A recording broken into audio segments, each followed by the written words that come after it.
Welcome to the Energized podcast. Shanna, honey, how are you doing today, girl? I am doing amazing today, like really good energy. And I can tell you're exactly the same.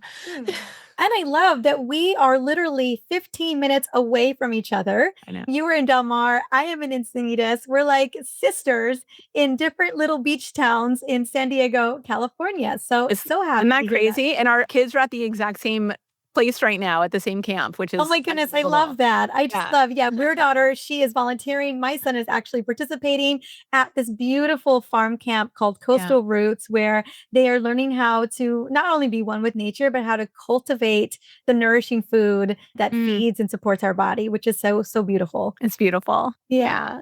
Well, we're talking about your book, Invisible ADHD, particularly how it's impacting women. I would say that is very much the invisible conversation because a lot of us think of ADHD just like we think of heart disease. We think it's men. Men. Right. It's not happening to us as women. So tell me about kind of the defining moment for you where you were like, this needs to get out there. This is the message I'm here to spread. I want to change the narrative on how we take care of women and their mental health.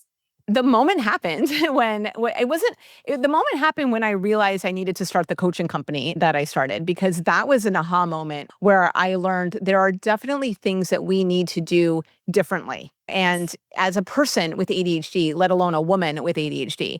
And so, that's the light bulb moment where I'm like, I need to get this out. I need to help people. I need to teach them. Obviously, once I figured out how to do it myself, because, I was like the prime candidate to be a client, but it's very mission driven, and so the book was, the publishers came to me and asked. I did not set out writing a book and try to sell it to a publisher because that wasn't my thing. I'm running a company. I'm trying to help as many adults with ADHD as possible. But they came to me and asked if I would write a book for women, which I thought, I love that. Love that. We have just as many men as women clients and everyone in between. And it doesn't, why just women? And then I thought about it. I didn't answer right away. I'm like, do I want to write a book just for women? And it's just I don't know. I guess within a few days, I realized it's like this waterfall of information in how ADHD specifically affects us and how many women, most importantly, don't even know we're living with it. We have no idea. And so that was the moment I was like, I just want people who have ADHD to know that they have ADHD so that they can get along their life and start managing it and just have a good life versus a very tumultuous, stressful life. I always say that I take care of everybody or I serve everyone by serving women. So I am not surprised. That's so good. This book is focused and geared towards women because when women are thriving, when their mental health and their emotional resilience is on point, it impacts their families, it impacts community, it changes the world.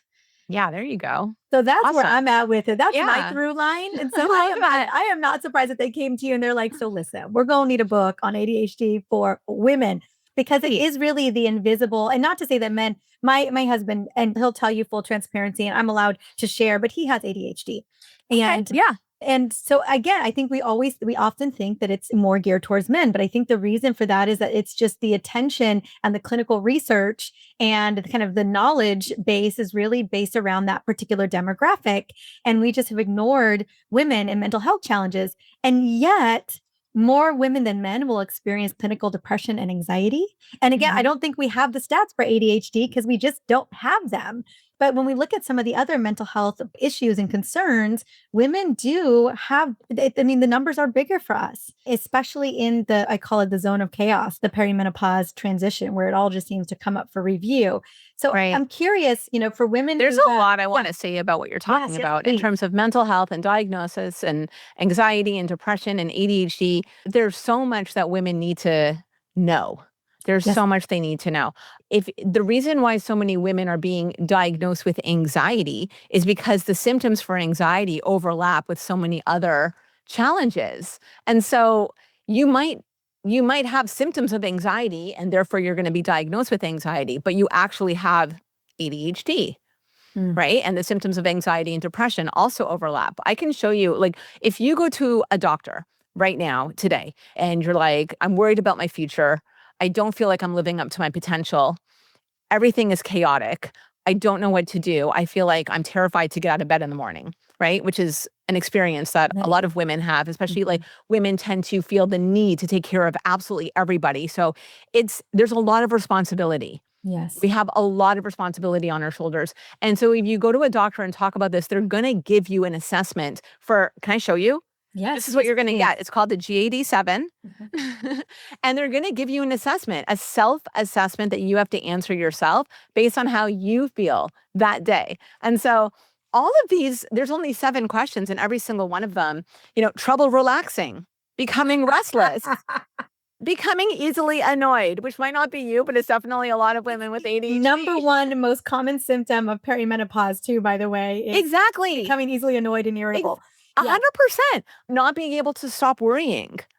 Yeah. I mean, Like every woman, every mom. Every single one of these. And so everyone is going to be diagnosed with anxiety unless you've gotten really, really good at maintaining calm and creating inner peace. And the same goes for the depression scale. Every single one of these, except for the last one, which is this is the PHQ-9, which is what your doctor will give you as a self-assessment for depression. All of these are overlapping with ADHD. And mind you, she is showing you, if you guys are on YouTube watching the video, she is showing you the forms. And I have a feeling that as you're listening to this, you have seen or you have filled out these forms. I feel like a lot of us have. 1 in 4 of us, 1 in 4 women now are on an antidepressant or anxiety medication. How can you not be diagnosed with depression? It's like so.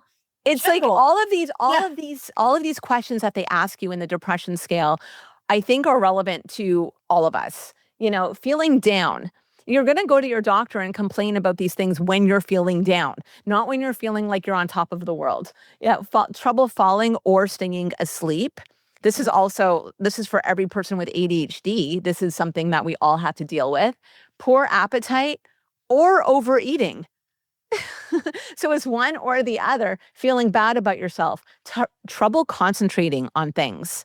This is all on the depression scales, and women with ADHD and other challenges are going to be answering, several days, more than half the days. That's why so many of us are misdiagnosed with depression. That is it, because we would all answer on at least half the days to every single one of those, except for the very last question on the depression scale. But that's a big deal. And so a lot of women with ADHD and other challenges, even if it's just major hormonal shifts, are being diagnosed or misdiagnosed with depression and anxiety, and then they're being mismedicated. So now you're taking an antidepressant or an anti-anxiety medication, and you're still not feeling any better, which just makes you feel worse. And so it's a really, really scary cycle.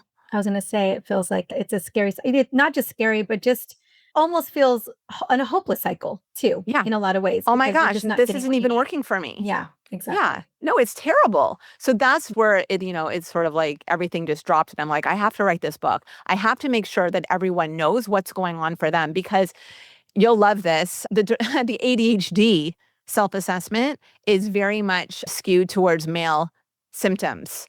So even when a woman does that questionnaire, it's going to skip over all of the typical female traits. I'm not surprised. I'm never surprised. I know. But I'm always just disappointed. Yeah. It is disappointing. And I think we need to make a lot of noise about this, because it's kind of ridiculous in a way that where we are right now in the world, and as advanced as we are, and we're still like completely getting it wrong in these diagnostics. Curious, I always think about a lot of these symptoms, particularly when it comes to mental health, are so subjective for women. Even like we're looking at kind of these questionnaires to diagnose. You have to answer them yourself. Yes. And so, and what we've learned, or what kind of the medical system has kind of put women in a box of, if it's, it's a subjective symptom, she's just a complainer, it's all in her head, like it's not real, or she's just stressed, or it must be that time of the month. Yeah, it must be all the things, right? Mm-hmm. So it's a big brush off. Yeah. So talk to me about how women can, and then leading to misdiagnosis and mismanagement of treatment, or no treatment at all, told to relax, or, work out more, or whatever go take a warm bath platitudes are, right? Exactly. Yeah. How do we advocate? I have a big part of this book is probably trying to gain agency and really get the care that we deserve. What are some of the ways that we can navigate this? I feel like a lot of what this book is just giving people the correct information based on what we know, based on, tens of thousands of clients. And it's like, I can just tell you, this is what's going on. This is how you'll know. Please go to a specialist and find out what's going on for you. I don't want it to get like, we have to make a political statement. I want women to be okay. I want women to know what's happening for them. And I want them to be able to have access to the tools that are going to make their life a billion times easier. Well, I want to get into the nitty gritty, because I know women are listening right now. I know someone's listening and thinking, gosh, is this ADHD? Have I been misdiagnosed? Like, I don't know what's going on with me. Like, something just doesn't feel right. So what are some of the clues that we might have ADHD, even whether we've been diagnosed with something else or we're taking some medication, or how would we know? There's a couple of telltale signs. And one of them would be a very, very, very difficult. It's very difficult to stay present, period. Whether you're male or female or whatever you identify as, you have a hard time being present. So for, in general, and I need to be like really specific about that, men tend to be a little bit all over the place physically. They'll be like fidgeting, or you'll be sitting at a table with them and their eyes will be like all over the place. Like they just won't be looking at you. It's really hard for them to make eye contact. It's hard for them to be attentive. They're doing different things. For women, a lot of that is internal. So they could be sitting there staring right at you and thinking about something completely different than what you're talking about. And, it's more about an internal hyperactivity versus an external hyperactivity. So if you find that you're always, or not, I don't want to say always, but like 80% of the time, you have to be very conscious of paying attention and being present, regardless of whether you're at home, with your family, at work, with whatever the situation is, because it's in different situations. If it's hard for you to be present, that's a sign. And another one is that, and this is not on the assessment tools, but this is for, I would say 95% of all women with ADHD live in perpetual overwhelm, where it's so intense because you have so many things from so many different categories all in your mind at the exact same time, and you have an inability to like compartmentalize what goes where and what you need to do and how to start on anything, that I call it's like a deer caught in headlights syndrome, where you're kind of frozen and you feel like that fight, flight, freeze kind of response. Would you? I mean, I would say I don't know about the flight. I would just be a freeze response. Really, but more like a sympathetic dominance. Like, could we get caught in that? You get caught. You're frozen. You're paralyzed. Yeah. You end up, quote unquote, self-medicating with Netflix or whatever else is easiest to focus on and to take your mind off of it. But it's almost like that feeling of, I just can't deal. I don't know what to do. That feeling, if that's occurring for you often, and it's been occurring for you for most of your life, that's a very, very strong sign. Because that's ADHD. I have some follow-up questions. Yeah. One, I feel like women have been trained, particularly moms, to juggle all of it all the time. So lots of high-level multitasking. Totally. And so I think when you're even staring with someone, you are running through a multitude of lists. Because let's be honest, the list is insane. Like, you're like, okay, did I call the dentist? Wait, did I get those shoes? Did I do the thing? Oh my God, he's starting school next week. Did I even order that lunchbox? Like, just like running through, okay, what time do I got to pick him up? Like reverse engineering, da, da, da.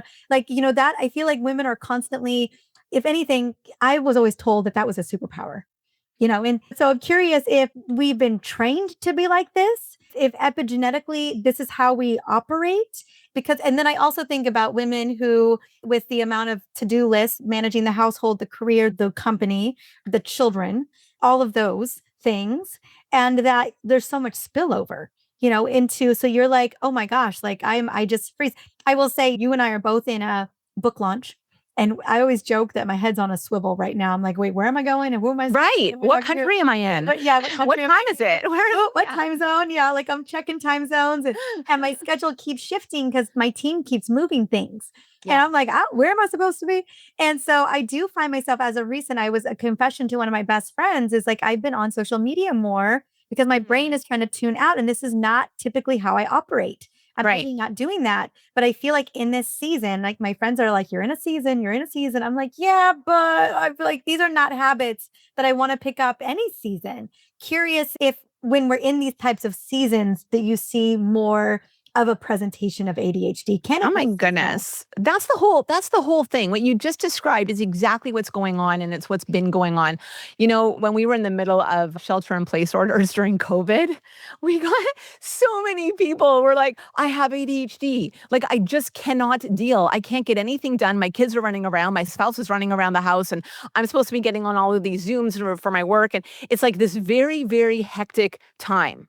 Right? Or, you could Yeah. call those 2 years a very long season, right? Yeah, no, it was a season of chaos for so Right? many moms and women It who was had to leave the workforce just to manage. just to manage, Yeah. because their kids couldn't be in school. Yeah. It No, was it was complete yeah. chaos. And so during these seasons, it doesn't mean that you have ADHD, right? Mm. You have the symptoms. So I think the beautiful thing about having tools to manage ADHD is that regardless of whether you've had a diagnosis or not, the skills will absolutely help you when you're in a season of extreme chaos and overwhelm. So I would say probably 20%. I don't know exactly, but we have a lot of clients in our company who have never been diagnosed. I bet. Oh, I bet. And They're I'm just sure I would assume that number was even higher. Yeah. Who are just like something isn't right. Something's not right. Yeah. I just feel like I just can't hold it all together. I feel like I'm running around at a billion miles an hour and I'm not getting anywhere. What is going on with me? And we will obviously help those people regardless of whether they have ADHD or not. So if you're in any kind of season of chaos and it's extreme overwhelm, like what you're in right now with the book launch, what we're both in right now, it's essential to keep boundaries in Mm. place and management Oh, systems Shauna, in what boundaries? place. I feel like I'm like, I'm so, and I feel like Perry too in midlife, it's like boundary central. Like if you didn't have any, now is the time. All the boundaries are, I mean, I'm definitely holding boundaries of like family and personal. That's But huge. in the business That's huge. Don't area, discount that. okay, good. But the business, I'm just like, you know what? Like That's because it's I lower. surrender. It's fine. But you look at what you just said, and I think it's really awesome if everyone like really hones in on that. I'm just holding boundaries for my family. Mm. Like, I oh my mean, gosh, that's a big one. are you Yeah. kidding me? You're holding the boundaries for like what is most important, period, end of story. And then what's lower on what might be, a lower, like, heart-centered priority is work, for you. And that's amazing. And so you're not as conscientious of that, but you are when it comes to what's your number one. And that's incredible. So Mm. kudos. Thank you. And don't discount it. Thank you. Thank you. Yeah, because I it's appreciate okay to be on a swivel if you're not, like, completely tied to it. I would never be like what you were saying, like, "Well, where do I go? What do I do it?" You probably wouldn't be like that if it had to do with your child. No, oh, absolutely. Yeah, no, See? non-negotiables. I know Non-negotiable. for me, and I don't know if this is what you teach a lot, but I'm really big into being in alignment with my values. Yeah, same. So, That's everything. And so I feel like we're very similar in that way. We're like when it comes to the book launch or when it comes to my business, I'm totally fine with just like going with the flow and just like doing whatever needs to get done. And the boundaries are kind of, they come and they go. But with my family, they don't move. They're stable. There's like a very thick line that I have to be very conscientious about because it's not natural for my brain to create thick lines. So I block times and I make sure I'm doing XYZ no matter what, no matter what's going on in my business world. I love that. Yeah, because I know Yeah. you're a mama too, and they're getting a little bit older, but still having boundaries to like after school and spending Oh time. my gosh, the Yeah. older they get, the crazier it gets. I can't believe it. I didn't think that was it. I thought it was craziest when they were babies. And now I've got a middle schooler, I've got a high schooler, and it's just like, and neither one of them drives, obviously. So I'm still the, Yeah. constant Uber driver. And it's actually beautiful. Thank goodness for driving.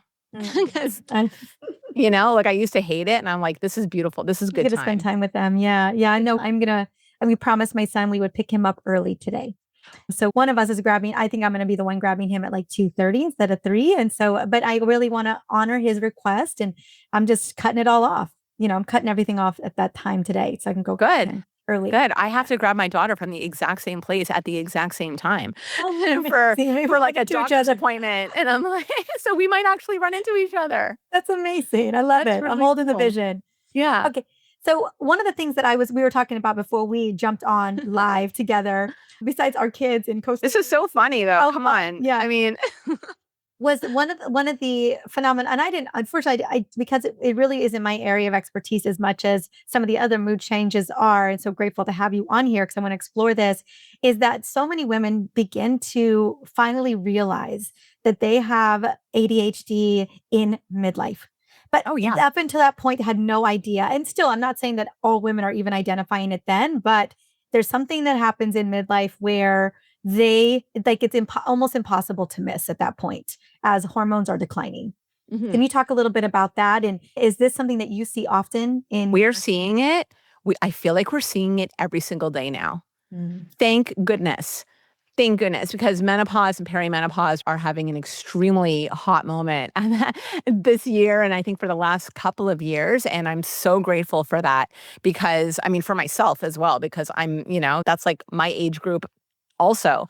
And so it's like, number one, it's pretty simple. Okay. So estrogen is lowering. The levels of estrogen that we have are declining. Estrogen is also what regulates dopamine. And so when you have ADHD, it means that you were born with a brain that has less dopamine, whether it's because we create less or whether it's because less dopamine is able to enter. Nobody really knows yet, but we don't have as much dopamine. And that's what tends to cause a lot of our symptoms. And now we're going through a phase of our life where there's even less dopamine in an already dopamine deficient brain. So whatever you've been able to manage is now basically feeling like it's falling apart. Mm-hmm. And Yeah, it that's what it sounds happens like for my patients. quickly. It happens quickly. It happens like that. You're like, you wake up one day and you don't even remember what you're supposed to do. Or you get so overwhelmed so quickly, like almost instantly. You go from having like a regular day and then something falls on your plate and you just don't know how to deal with it. Yeah. Whereas 2 years ago, you would have been able to deal with it. No problem. And so this is the state for so many women in their 40s and 50s and 60s. And I think, and also such a large percentage of women are now being newly, for the first time, diagnosed with ADHD in that age range because they're finally, it's like they've hit a point or they've hit a wall where none of their management strategies are making any sense. And they're realizing that there's something going on that's beyond, it's beyond just lower amount of estrogen. No, I agree. Well, I think of estrogen as the master regulator of the brain. Right. We're talking energy metabolism, immune system modulation, growth, recovery, neuroplasticity. And she stops showing up to the party or she shows up inconsistently. She's in and out. Like, What are the you brain's like, thinking? what is going on? It's like You betrayed me. it's like the person you're dating who starts ghosting you after you've like had a pretty solid go. Right. And you're like, wait, what happened? What's going on here? And so I think that's why it feels so destabilizing. And when women are such high level players, high functioning people, and all of a sudden things begin to slip. Yeah, and that's what's hard. Yeah, That's what's hard. You're- Because honestly, it's part of your identity. yeah. Oh, absolutely. Well, Okay. I absolutely relate to this. Right. Like if you're a woman, and I think a lot of us are, and certainly probably a huge percentage of your listeners are, if you're a high functioning woman who really does quote unquote do it all, and you're advocating and you're passionate and you're always like attuned to what gives you energy and what you need to be doing in this lifetime, and you just go, go, go, and you're on purpose. And then all of the sudden, you don't have a firm grasp on even like your thoughts and what you need to be doing and how you can do it all. And it happens almost overnight. It really is a moment of like, who am I? What just happened to me? Is it going to be like this forever? Like, where did I go? Yeah. That type. And I hear that all the time. Oh my gosh, I'm sure. I call it the reckoning. The reckoning, the reckoning. But that's what it feels like. It feels like a reckoning. You're like, oh my gosh, I really have to reconcile everything right now. Is this my new normal? But that's how it is for all women. Now imagine if you're a woman who has ADHD. Imagine if you're a woman, and there's millions of women out there that was born with ADHD and a brain that's wired differently in the first place, and you've had to work your butt off just to be normal and just to be able to do what honestly comes a lot easier for neurotypical people, and you're going through this reckoning. I can It's imagine it is so destabilizing. It's already it's felt so it's destabilizing for beyond. me. Yeah, it's beyond. And it's really important because it's awful, because I hear stories all the time of like, it's honestly tragic sometimes what women are going through because, and they're in their 50s and they don't know that they have ADHD and they're going through menopause. And it's just like, it's so hard. You already know what it's like for neurotypical women to go through menopause or perimenopause. But if you have ADHD, it's like that on steroids, Mm. which is terrifying. And you should know, if you're listening to this or watching this, that if that's you, please know that your symptoms are manageable. Please know that no, it is not like this forever. And there are ways to manage this. And there's lots of different ways to manage this, but just know that it is manageable. You're I not want to stuck get like this into that forever. too. And I'm so grateful. Thank you so much for that hope because I think that's the narrative that we really want to walk away with today. And obviously, that's exactly what the book is about. Before we get into the tools and what we can do, what do you recommend in terms of screening if we have continued to misdiagnose and or just completely miss the boat entirely when it came to our lost generation of women and girls? How do we begin to recognize it now? Because I'm guessing now is the new later. Now is the new later. I think honestly, what we have to do now is we have to be advocates for ourselves. And so I was initially misdiagnosed with depression. So were about, 80% of the female clients in my company. It's like this club of us that we were all thousands and thousands and thousands of us. And God knows how many other, women this has happened to. We were all misdiagnosed with depression when in fact we have ADHD. So know that this is something that happens and it happens often. Know that women with ADHD are also misdiagnosed with anxiety, right? But it's also it's also a comorbid condition. So you can very well have ADHD and anxiety. So now you have to figure out if you also have ADHD. Yeah. And the way to do that is to go to a specialist who honestly knows about ADHD, not just like not a therapist, not a general doctor who doesn't know, because then they're just going to give you the self-assessment again, and you're going to ask a bunch of questions, kind of like you have the quizzes online, and it's not going to get into the ADHD symptoms that are likely more prevalent for you. And for women, it's a lot of it is the emotional. A lot of it is like the inability to manage and regulate your emotions. It's the non-stop 24/7 perpetual overwhelm that you're living inside of, and you cannot for the life of you get out of it. And they don't ask you questions like that, but you need to talk to a specialist. They'll understand it and they'll know. Also, they're going to go back into your history. So that's how you know if it's a season or if it's your life or if it's actually your brain and how your brain is wired. Because if it's a season, you're still neurotypical and you're just living in a very chaotic time. But if you have ADHD, you legitimately have lower levels of neurotransmitters in your brain and you need to be able to manage. So it's a good idea to figure it out, and they'll talk to you about your school experience. They'll talk to you about your careers. They'll talk to you about your relationships that are going to go into all areas of your life. And it should take it should take some time. Like it's going to be like a 2 or 3 hour minimum assessment. Oh, wow. Okay, good to know. Yeah, say okay, find somebody, a specialist who just like we talk about finding women or doctors that specialize in menopause and perimenopause care, find a specialist that specializes in ADHD Yeah, and specifically they'll know. for women. Yeah, absolutely. They'll understand the overwhelm component. They'll understand the emotional component. They'll get off of these like very simplistic diagnostic tools and they'll figure out what's going on for you. And then once they figure out what's going on for you, you'll be able to learn how to manage it.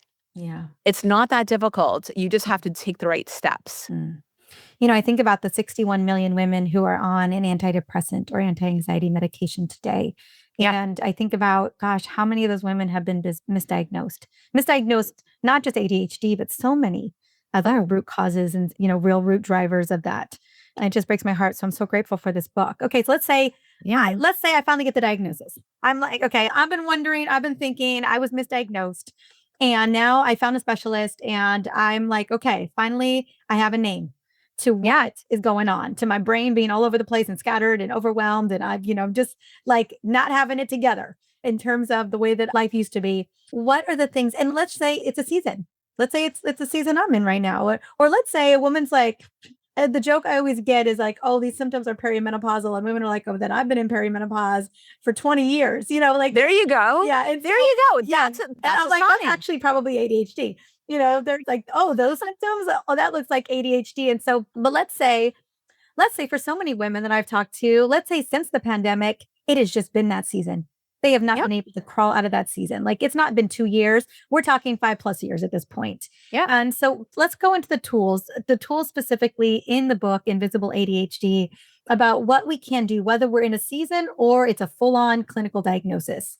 It doesn't matter whether you're in a season or if it's a diagnosis, the tools work, period. Amazing. And you need to, I have over 100 coaching tools in this book, and every coaching tool that I put in this book has honestly been proven to work for thousands and thousands of people. They're not just like, oh, I'm going to throw that tool in because it worked for that girl or it worked for me. And so I think this is great. And so I'm going to put it into my book. This is awesome. No, the tools that ended up being published and that we kept are the ones that are like 100%. They just work.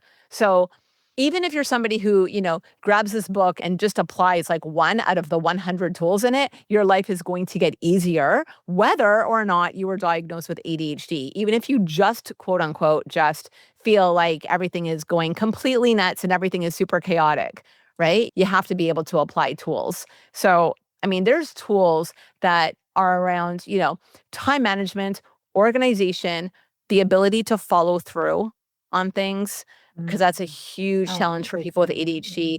And very importantly, managing your mood, because that's something that we're not very good at naturally, to communication, how to communicate, because when you have ADHD and you're always in your brain, always nonstop listening to the entertaining things going on in your mind, it is very hard to communicate.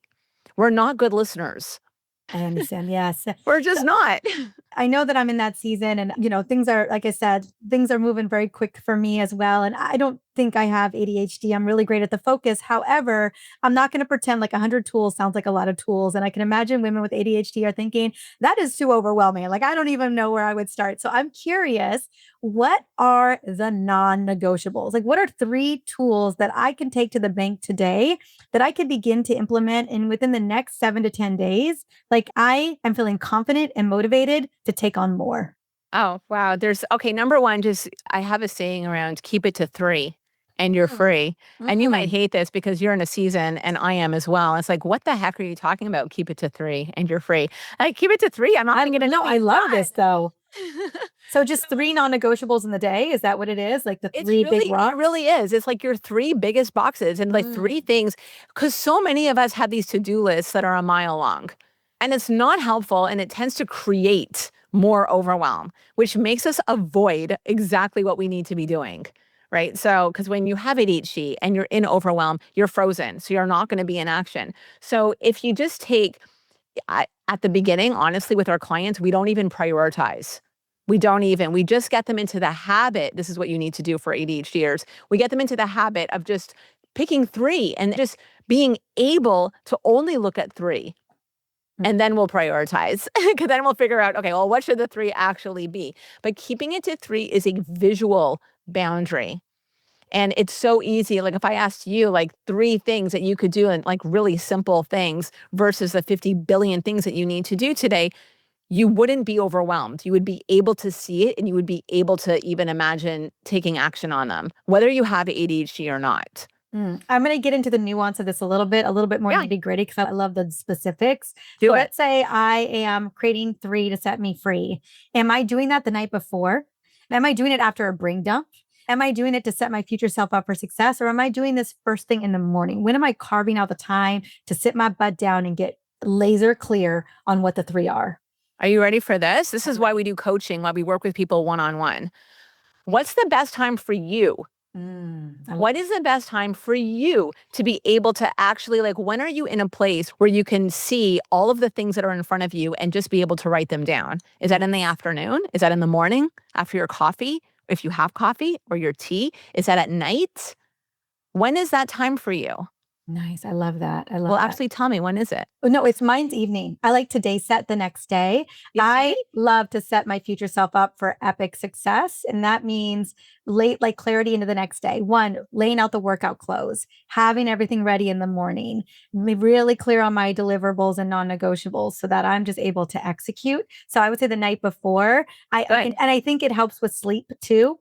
Yeah. If women, like if the women are just like, okay, I'm clear. I don't need to worry about this heading into bed and my mind is spiraling into all the things tomorrow. I find that to be super helpful. But That's I know everyone fantastic. can be Everyone's going to be yeah, different. different. You might totally understand this, I think, but anyone with ADHD, I think, will definitely understand this.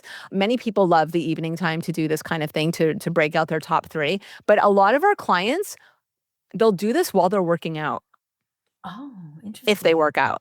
If So, they work out. if they're working out, when they're exercising, it seems that, and I know that this is true for me, that, everything in your mind kind of just like everything just like pours in and you're hit with like everything that, is going on with you. So they literally will just like write things down if they're going for a walk or if they're like, if they're like on a machine or whatever, and just quickly just write down those 3 things while they're working out. Cause I think it's like the dopamine that's there, the extra dopamine hit from working out helps them focus on what those 3 things can be. Mm, So that's why it's like there's no one size fits all. The time to do this is the time that's going to work for you. So I would talk, or, in our coaching company, your coach would talk to you about exactly that. Like, what's your situation? Let's get clear on it. I never want to see a to-do list that has more than 3 items on it. mm, And it's so funny because you're hit with so much fear if someone tells you to limit the number of things on your to-do list. Everyone freaks out. Like, we have physicians in our company who are our clients, and they have like a huge amount of patients that they need to see the next day and all of this paperwork. Plus they have their own families. Like, they have so much going on. They're like, you don't understand. You don't understand. I can't just do 3. And I yet bet. when they do, so much more gets done. And that's what people need to know. Like, you will actually get to everything so much more easily if you do it this way. I love that. I love that. Yeah. I love that tool. That tool alone, I mean, we can take to the bank, we can begin to implement, we can simplify, and again, it allows us to be focused. I feel like it's a mind that's so scattered and trying to do too many things, Everything all at multitasking. once. It just all just kind of falls apart and it feels so overwhelming. Right. I love that there's even more tools. Okay, so we got the book right here. Where would you love us to go grab the book? Where would you love us to Oh, get more of you? pre-order the book for sure. I mean, it's coming out very soon. I mean, Yeah. by the time people are watching this, it's probably already out. But go to invisibleadhd.com. And if you pre-order it, you actually get bonuses. And so I would recommend that because the bonuses are awesome. And this is a big thing. There's a place even to enter to win 3 months. 3 entire months of our coaching, which is truly the best coaching on the planet for people who are overwhelmed or scattered or, have ADHD. And there's nothing you can lose, nothing at all by having this book, by ordering this book, and obviously by, entering to win free coaching for sure. And my company website is adhdcoaching.com. If you just want, if you need extra help, like that's what we do. And we don't let you go. Like, we're very different in terms of coaching because we really are quite directive. We tell you what to do because I don't believe that people with ADHD have the answers within, because a lot of us really go with our mood. So my answers within are going to be different today than they're going to be next week, for sure, for sure. And so that's why people with ADHD need a lot of direction. And also, we just need a lot of not just accountability, but like accountability on steroids to make sure that we're following through on things. So we don't let our clients go. Like, we don't let you get away with anything, which I think is really fun. I love that so much. I love that Yeah. accountability. I love that hand holding and support. I mean, I feel I'll like make that you is, send a yeah. picture of what you're doing. Like, if you tell me you're going to go do something, I need a picture or a I video. love it. I Yeah. So love I it. want you to prove it to me. Don't just tell me you did it. I want to see it, which is really fun. Our clients have a lot of fun with that. I bet. I bet. I'm sure that they love it and they hate it at the same time. They're just, Exactly. They're like, no, yeah. don't make me. But then you just get the funniest things. And so it's really good. It's important. So that's where you can find me, invisibleadhd.com or adhdcoaching.com. And, obviously here on your podcast. I'm so excited. So I'll have the links on the show notes. Obviously, we have the links specifically. The book is so easy to find. Gosh, this has been such a beautiful conversation. Thank you so much for expanding this conversation to so many women who are, again, misdiagnosed and are looking for a path through. Yeah, no, it's so important. There's definitely hope. Thank you so much for watching. Now, if you found this video helpful, give it a thumbs up and share your thoughts in the comments. And if you are ready to learn more about perimenopause and how to navigate with a lot of ease and grace, be sure to subscribe to this channel so that you can join our community. Don't forget to share this video with someone that you love, that you know is navigating the perimenopause journey as well, because they deserve to feel their best too. See you in the next video.